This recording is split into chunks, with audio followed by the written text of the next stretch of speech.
JM Pyang layag na layag sa Canada.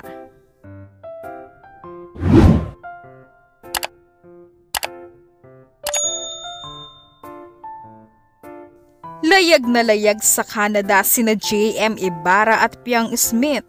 Excited na mga fans para sa ASAP performance nila.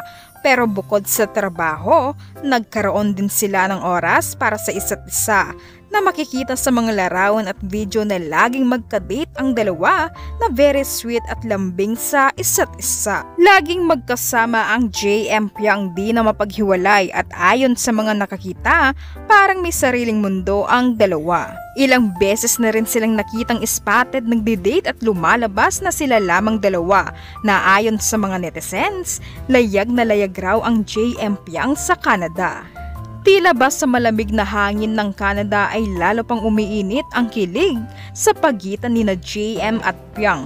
Kaya naman, trending ngayon ang tambalang JM Pyang, patunay na kapag layag na layag kahit sa ibang bansa kitang-kita ang chemistry.